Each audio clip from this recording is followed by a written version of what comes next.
Oye, ¿y cómo fue esta parte? Digo, ya nos contaste cuando estabas en la parte técnica, un poquito tecnologías que te gustaban y te disgustaban, pero ¿cómo fue que empezaste a pasar al otro tipo de rol? ¿Y qué fue como el reto de estar en una parte de desarrollo y luego empezar a manejar equipos?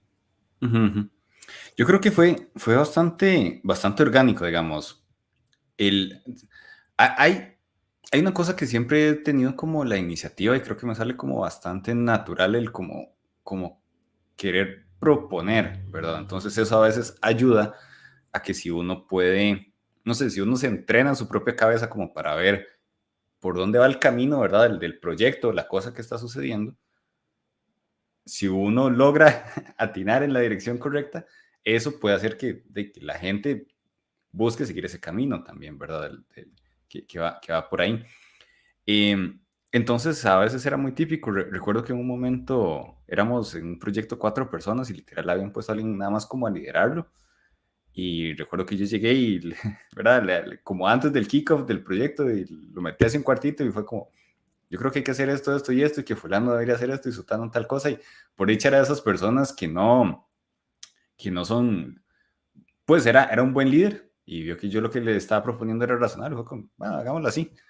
Entonces, esa es una de las que recuerdo, pero tal vez el punto, digamos, como cuando transicioné un poco más formalmente, fue después de un año muy triste, que, ¿verdad? Teníamos como 4 squads, y yo literal pasé por todos, y era como que el proyecto estaba en problemas, entonces yo llegaba ahí y ya se estabilizaba y cambiábamos al otro, y ya salía un poco mejor y cambiábamos al otro. Pero lo que pasaba era que cuando yo llegaba a codear principalmente. Pero Ok, cuando yo llegaba me encontraba que la gente estaba tal vez frustrada porque el proyecto se había extendido mucho o no se sentían escuchados por algo o al proyecto le faltaban hitos claros o etapas o ciclos que se pudieran cerrar.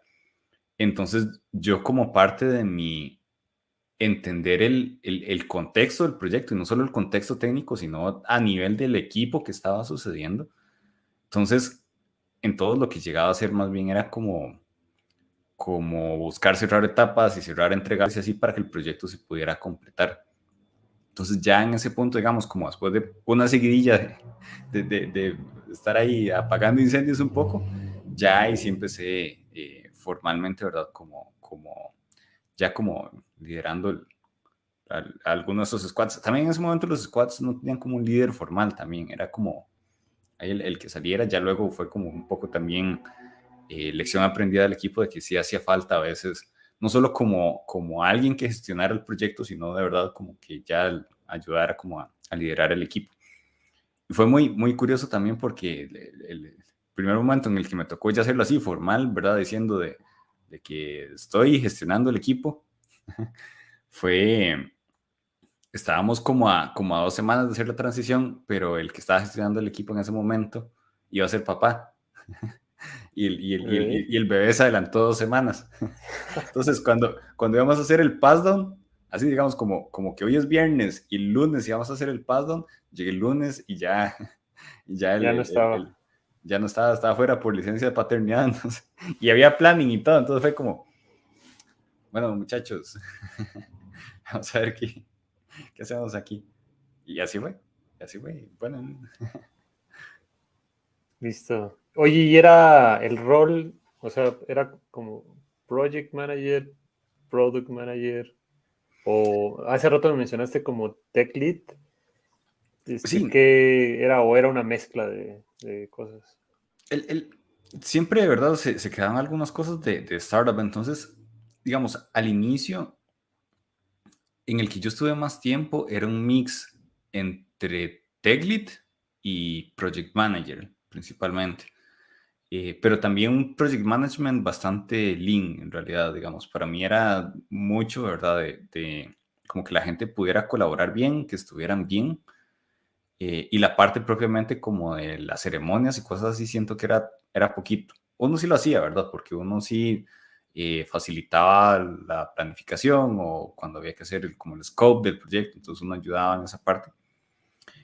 Ya después sí teníamos product managers propiamente, que ya se dejaban muchas de las decisiones de la dirección del producto. Pero siempre hay muchas cosas, yo siento que uno tiene que, pues ahí si se escucha algún ruido de fondo, porque a veces los viernes ya la gente se pone contenta ya. No te Vivo preocupes. como frente a una calle, entonces por ahí pasa haciendo el ruido, pero bueno. Yo creo que uno, al estar programando, realmente toma muchas decisiones, o si uno colabora mucho con diseño, por ejemplo, hay muchas decisiones pequeñitas, pero de mucho impacto que hay que tomar. Entonces, creo que también mucho a veces uno era la persona a la que recurrían, ¿verdad? Como para poder facilitar esas decisiones también. Entonces, era, digamos que una mezcla de muchas cosas al final. Eh, Sería difícil ponerle como un nombre y en el momento era nada más como el líder del equipo. Buenísimo. ¿Seguías programando o dejaste de Sí, hacerlo como a cierto porcentaje? dependía mucho también de las circunstancias del proyecto, ¿verdad? Definitivamente tiempo completo jamás, ¿verdad? Porque haciendo todas esas cosas era imposible. Eh, pero dependía mucho de la etapa, ¿verdad? Porque si, qué sé yo, había mucha incertidumbre en un proyecto, por ejemplo, entonces tenía que ponerme a trabajar en eso, a facilitar el trabajo del equipo, ¿verdad? Entonces ahí nada hacía yo poniéndome a programar si habían 3, 4 personas que no tenían claro, ¿verdad? Cómo proseguir. Entonces, en un punto así tenía que dar prioridad a la gente y el proyecto. Ya después, si todo estaba muy encaminado y la gente estaba productiva y todo el asunto, entonces ya era mucho más fácil, ¿verdad? Que me quedara tiempo para codear específicamente, pero tenía que darle prioridad a las cosas que solo yo hacía, digamos. Como habían más personas en el equipo que programaban, entonces era más fácil que eso avanzara siempre. Sí, o sea, ahí se habla mucho de que cuando estás como... ¿Dónde lo vi? Lo vi hace poquito. Ah, sí, lo vi en un video de Dominic Code que habla acerca de... No, no es Dominic Code. Manuel Zapata, los confundo, yo no sé por qué.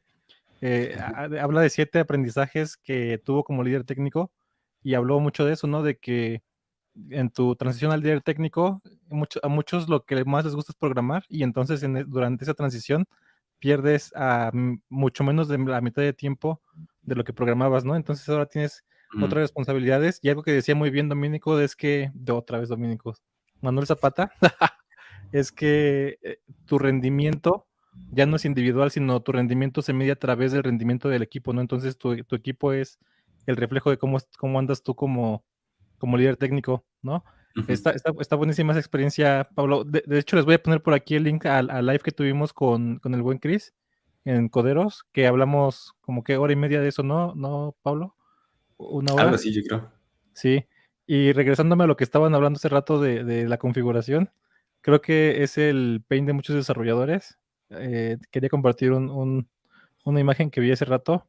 Me dio mucha risa, porque mucha de la configuración está hecha en YAML.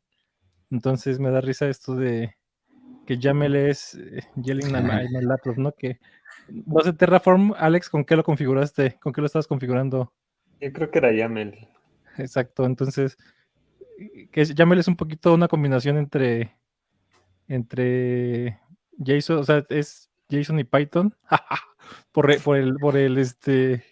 La indentación. por la orientación exactamente, ¿no? Y que te equivocas en un espacio y quién sabe dónde está el error, ¿no? Entonces está ahí por ahí